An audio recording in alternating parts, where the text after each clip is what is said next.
تو پھر فتنہ آزمائش کس چیز کا رہا؟ آزمائش اس بات کی ہے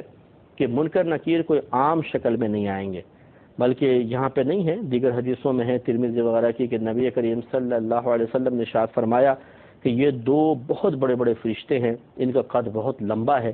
اور سیاہ رنگ کے ہیں، بالکل کالے رنگ کے، اور سر سے لے کر پاؤں تک ان کے بال لٹکے ہوئے ہیں، ایک کندھے سے دوسرے کندھے کے درمیان اتنا فاصلہ ہے کہ اگر ایک آدمی چلے تو کئی مہینے لگ جائے، ایک روایت میں ہے 3 دن تک چلتا رہے، 3 مہینے کی مسافت بھی آئی ہے، اتنے لمبے چوڑے، اور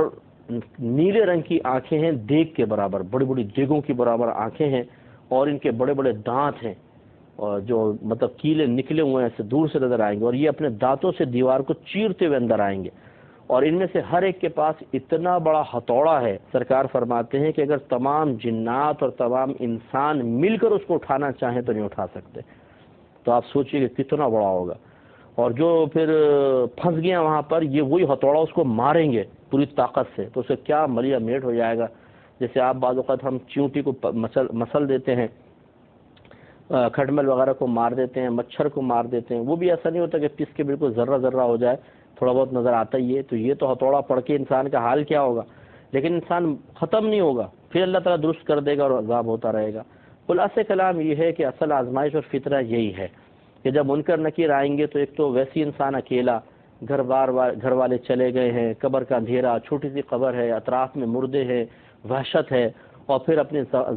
سابقہ زندگی کے گناہ بھی نگاہوں کے سامنے آئیں گے، جو کارنامے کیے تھے، رزق اللہ کا کھایا تھا، بات دشمن شیطان کی مانی تھی، اپنے نفس کے پیچھے چلے تھے، اور اس وقت اللہ تعالیٰ کی گرفت کی باتیں سن کے ہنسی آتی تھی، دانت پھیل جایا کرتے تھے، اور کوئی گرفت کا احساس نہیں تھا، اس لمحے کے بارے میں کبھی سنجیدگی کے ساتھ سوچا نہیں تھا۔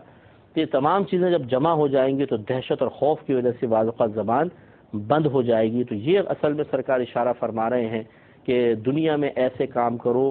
ایسی تیاری کر لو کہ وہاں پر جا کر زبان نہ لڑکھڑائے یا دہشت کی وجہ سے زبان بند نہ ہو جائے۔ تو جس کو اللہ تعالیٰ توفیق دے گا وہ قائم دائم رہے گا، اور جو اپنے گناہوں سمیت اندر گیا اور اللہ ناراض ہوا، یا کافر ہے، مشرک ہے، منافق ہے، وہ کوئی جواب نہیں دے سکتے، ان کی زبانیں بند ہو جائیں گی، یا دیں گے تو غلط قسم کا جواب دیں گے۔